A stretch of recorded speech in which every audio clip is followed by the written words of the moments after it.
Hello, Hare Krishna. Today I'm going to be doing a video on explaining to you my realization of Krishna consciousness and what did I learn in these BB classes that I've been going to. So I've been going from the kids class to the youth class, and overall this was a 2 years progress. So Hare Krishna. My name is Vaishnavi and I've been attending these Bhakti Vriksha classes for the last 2 years. I'm from the Dartford UK BV. My humble obeisance to our BV teacher Bhaskar Prabhu and BV leader Rajendra Prabhu. My humble obeisances to Arvinda Prabhu and Shapna Mataji, who have been working tirelessly to spread the Krishna consciousness in East London. Very thankful. My humble obeisance to Srila Prabhupada, who is the founder Acharya of ISKCON. So I'm going to first be telling you what I have learned in these BB classes. I have learned many things from these classes, and I've also learned a few things from Krishna, about Krishna from outside. Bhaskar Prabhu has taught us lots of stories, and they were all very interesting. One of them was where Putana has been killed by Krishna, and this was a very good story, and we've actually repeated this a few times, and I'm glad we did, because the story sounds really unbelievable. And we think, when is God going to come back to earth like the old times, like the other yuga he came? I think Dvapar Yuga. He comes in every yuga, and we will be lucky if we are there at the right time. In this story, it shows how Putana has been killed by Krishna despite her attack trying to poison Krishna in a very cunning way.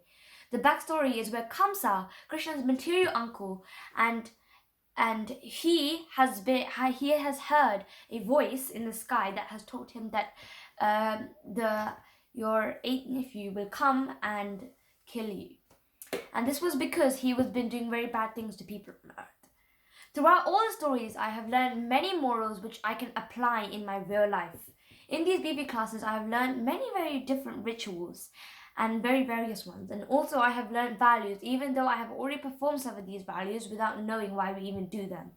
I enjoy these classes because of associating with different people, and some people even within my age group, and having to read interesting stories and play games. This was part of my kids' sessions when I was younger. So now I want to share some of the slokas from Bhagavad Gita. I have learned many over the past 2 years, but I think I want to explain to you a few of my favorite ones and all the ones that are very easy, catchy ones that I can show to you. So the first one is chapter 9, verse 26. Patram pushpam phalam toyam yo me bhaktya prayachati tadaham bhakti upartam ashnami prayatatmanaha. Now the meaning is, if one offers me with love and devotion a leaf, a flower, a fruit, or a water, I will accept it. And Krishna is so merciful, and he accepts simple things that even the poorest of poor can afford. One need not to be rich to play the Lord. So here you can see how the Lord is asking in the way of offering. He is asking so in such a merciful way, and this is one. And who is speaking here? Krishna is speaking here. He's saying, if you offer me anything with love and devotion, he will accept it, which is actually a nice sloka. Next sloka is Natvevaham jatunasham natvamevam janadipaha nacheva na pashyami sarvavayam ataparam. Never was there a time when I did not exist, nor you, nor all these kings, nor in the future shall any of us cease to be. So this explains in this sloka why we exist forever and what will be existing in the future, something like that. And so it is wrong to believe that we are actually this body, but we are not. We are actually the souls inside the body, and we always feel ourselves like the body. This is a very good meaning.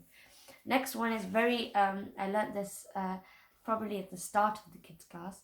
Dehi nosmin yata dehi kaumaram yauvanam jara tata dehantara praptir tiras tatra namuyati. As the embodied soul continuously passes in this body from boyhood to youth to old age, the soul similar passes into another body at death time. The self-realized soul is not bewildered by such a change. So here, Krishna explains that if we have the knowledge, then the self-realized soul is not just surprised or shocked with what is happening in the world and to themselves. Some of the slokas that I have learnt, I have a deeper meaning, which I didn't understand at first, but I slowly realized every time I repeated them, it was very as important as it shows a hint from us that God is speaking to us. Because in each sloka, there's either God speaking to us or there's either a sloka that will really help us. And reading the Bhagavad Gita is very recommended.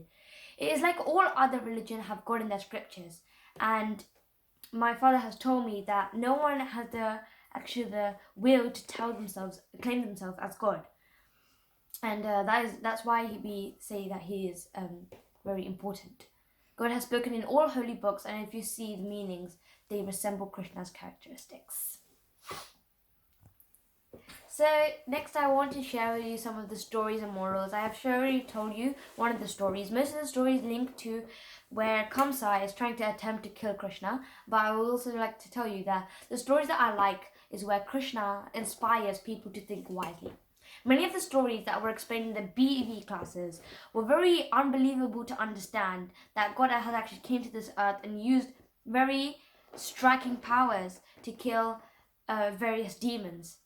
However, I have come to realize that each one is like an extra step towards reaching our goal.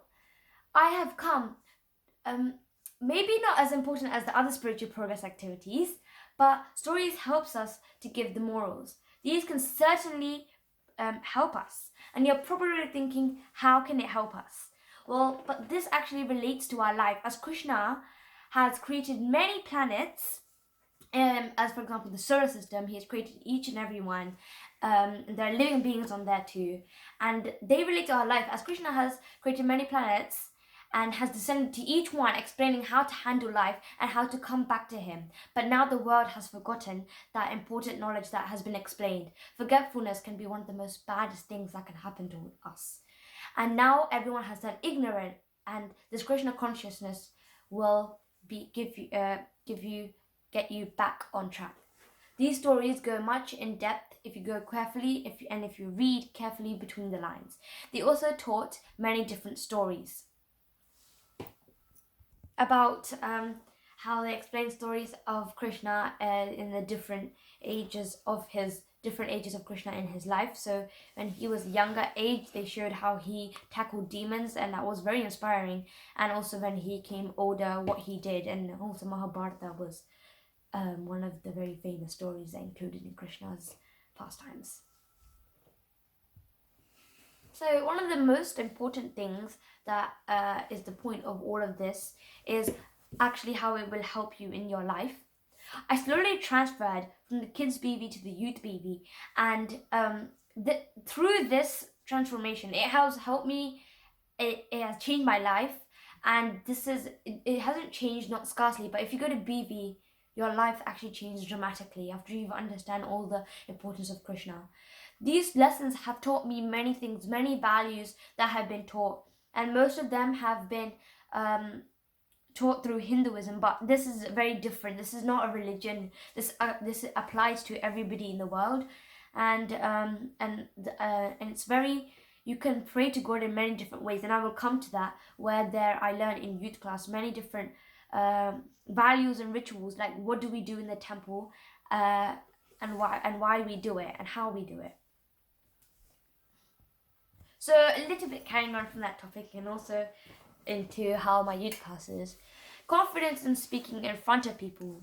I used to feel nervous, but now I feel very confident, because you need to have confidence when you're speaking about this topic, because if you do not have confidence, then you will not be able to explain it properly. And when that confidence is actually bringing out your faith for Krishna.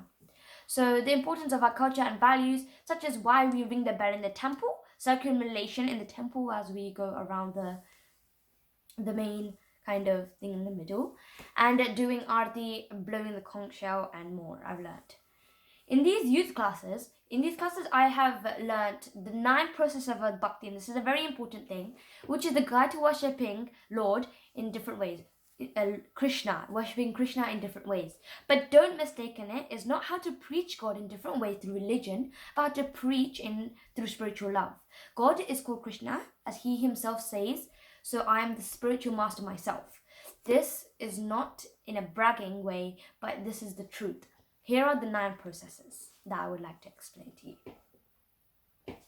So there's 9 processes of our bhakti, are the headings, the actual processes. Each one is in Sanskrit. So I will also explain to you what they mean. So the first one is Shravanam, and Shravanam is the first and foremost among the 9 forms of devotion. It means listening. Simply hearing is one of the 9 processes.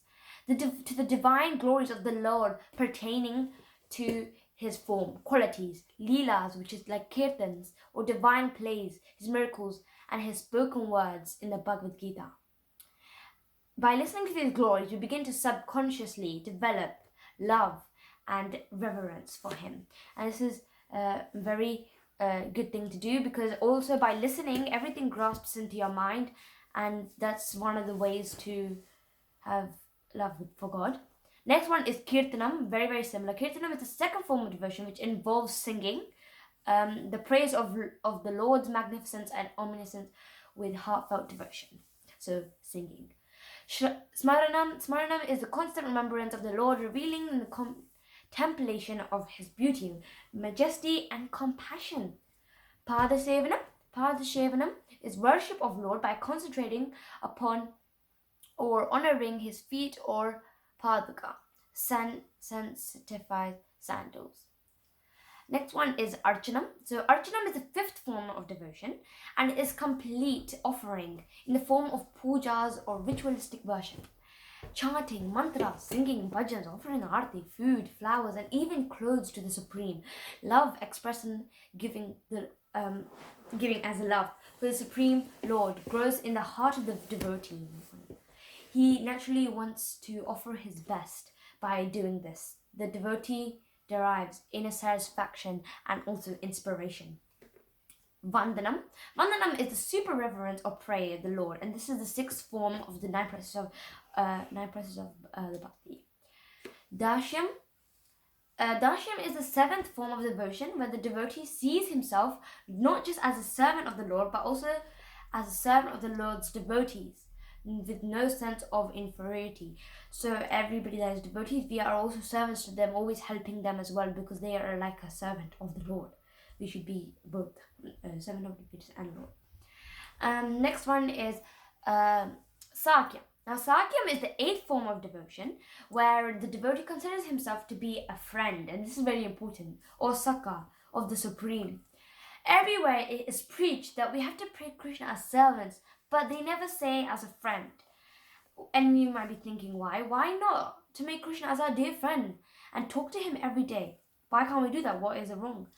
Atmanived is the 9th form of devotion, which means yielding fully or the complete surrender to will of the Supreme, with no traces of ego whatsoever in the devotee's heart.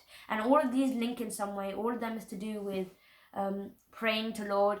All of them is to do with offering to Lord and everything. So, the next one is I want to explain to you my spiritual progress in these BB classes, and this is actually a very important thing, because this whole thing is to do with my spiritual progress. So from attending all of these BB classes, I've learned many things, including stories of morals, spiritual progress, new tips, and I've also experienced much more than that. After attending most of these classes, I've learned how to chant, and which has helped me.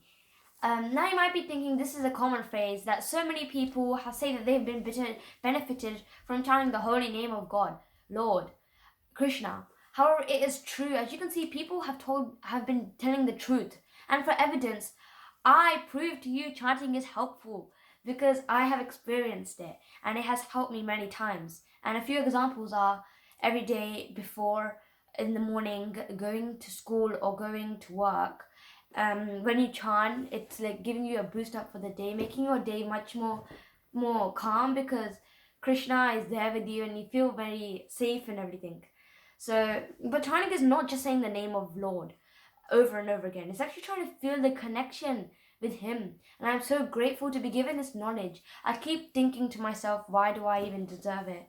But now I realize this is because everyone needs to know, and it should be spread around the world. We were all part of Krishna once. We've dispersed because we wanted our own freedom. But our target now is to get back with him for realization, and that's why they use this word a lot with Krishna consciousness, because this is the main point. And this is called the journey of spiritual progress. Spiritual progress is not some kind of religion, or it is how to connect with real God, and Hinduism has a part of it. And being in these classes and association makes me happy and truly inputted the importance of Krishna in my life. They also taught me so many other rituals that we perform at the temple, how and why we do it, as well as many people are joining every week in these classes and new joiners every month.